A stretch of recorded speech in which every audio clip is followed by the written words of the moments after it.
How's it going? So, I did a bad thing. I went and bought more ultralight equipment. Yeah, after I got the 5.6 Shimano Claris rod, I thought, I really did like that 7-footer, the HMG from Fenwick, the ultralight. Yeah, so I went back and got it. And I justified this because I just recently donated 5 reels and 3 more rods to a charity for children's fishing. So I thought, hey, I deserve a new ultralight. Right? Of course. All fishing people do that. Anyway, so let's talk about the equipment I bought. I want to show it and share it with you. I also bought a brand new reel to go with the rod as well. And I picked up one of these. And that's this reel here. This is a 7 reel. It's a GS Series 1000, size 1000 reel. It's manufactured by the people who manufacture the St. Croix fishing rods and reels. And it's made in Wisconsin, not in China, so that's a good thing. So I picked this up, give you a little bit of information on this. This is a relatively new reel. There's not a lot out there about it. There's kind of some mixed reviews, I guess.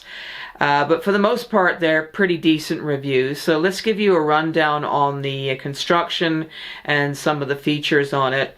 I'll just get my phone here so I know what I'm saying. So the body of the reel, the side covers and of course the rotor, they are made of a lightweight carbon fiber polymer material. Now I want to stress something. Polymer doesn't necessarily mean plastic, alright? Most polymers are not plastic, but plastic are polymer. Now being made in the US, I'm thinking this is more pure polymer in here, element in here than there is a plastic, so I'm going to run that. It's not a bad thing. So light carbon fiber, polymer body and rotor. This puts the reel weight in about 6.7 ounces, so it's a nice light reel. It has a 7 bearing system. That's 6 ball bearings and 1 clutch bearing, and they're made of course of stainless steel.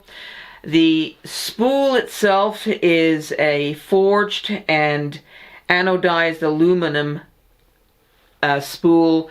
I don't know if you can see it. I'll probably put up a photograph so you can see it better. There is a band around the center of that reel. That's what's known as the braid band. So the reel is braid ready.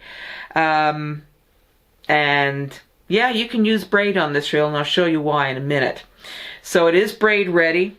It has a multi-stacked carbon fiber stainless steel drag system, and I believe the drag system is 9 pounds.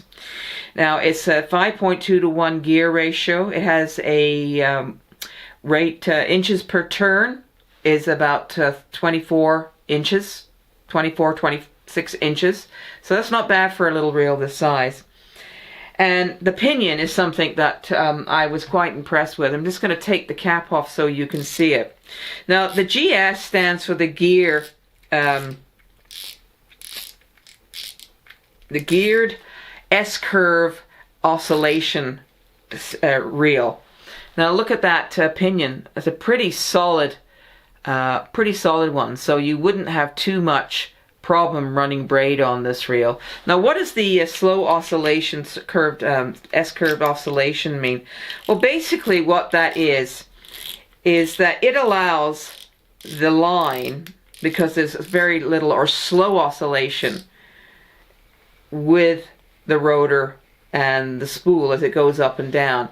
It allows the line, especially nylon line or fluorocarbon, to stack evenly up and down on the spool, which is what you want when you're using a reel for finesse fishing. You want it to stack evenly.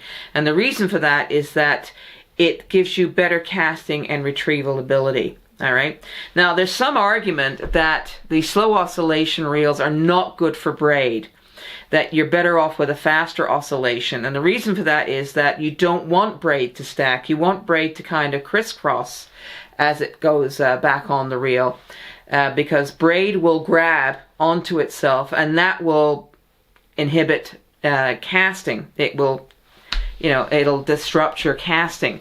And so that's why they say that slow oscillating reels are not the best for braid, although this is braid rated. Now, I don't use braid, so I don't care about that particular thing, but it is a braid rated reel. I believe it's rated for 8-pound test, okay, on braid. So one of the things, though, I don't like about this reel is this handle. But I'm not going to let that deter me from using the reel or liking the reel in general. Now, what's the problem here? Well, with most spinning reels, you can collapse this handle into the reel body for stowing or transportation, and you simply do that by either unwinding it backwards or simply loosening this nut here, and the reel part, the shaft, will collapse in. It doesn't do that on this reel. When you wind it backwards, this handle comes off the body completely. Now, that can be a good thing, it can be a bad thing. It depends on you, you know, what your individual likes and dislikes are. If you're someone that's prone to forgetting and losing things, this may not be one of the best ways to stow your reel, by removing the handle. I know a lot of people don't actually remove the handles, they leave them on, and that's how they get damaged. But because there's no pin in here, there's no hinge pin, the likelihood of it being bent backwards is not going to happen. So there is that advantage to it. It does have a nice soft foam handle. I always like these better than the Bakelite or plastic handles, because you can grip the handle better. Okay, so yeah, this is a pretty decent little light reel or ultralight reel, really good for finesse applications. And I'm going to put it onto this rod. Let me show you. So here it is. Here is my Fenwick HMG. It's a 7-foot ultralight rod. Yeah, couldn't resist. I had to go back and get it. It's got pretty decent sensitivity, pretty firm tip. This is a really good tip for light jigs and inline swivel lures. Sorry, inline spinners, I should say, lures. That's the type of tip you want. I'm not a huge fan of really sloppy tips. I don't use roe or any baits or live baits that could tear easily, where you want a more floppier tip. But so I'm quite happy with that. I'm just going to put this thing together, and I'm going to show you how nicely balanced this setup is.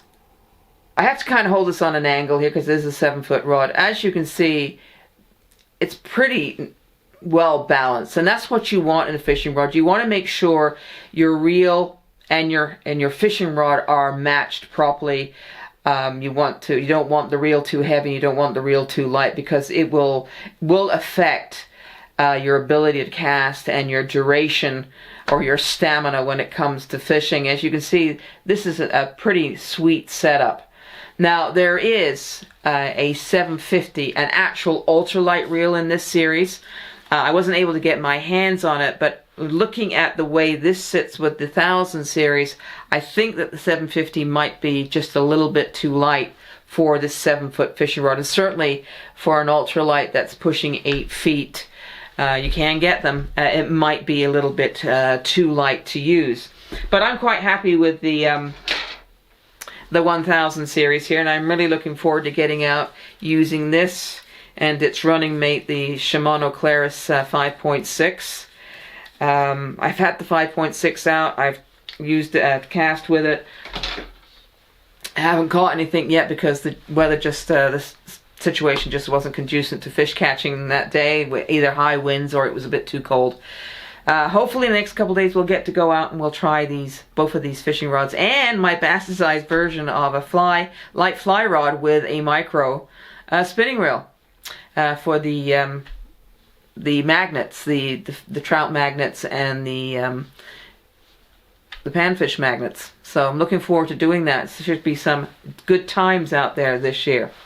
So I just thought I would share this with you. Yes, she went out and bought more fishing equipment. Well, what angler doesn't?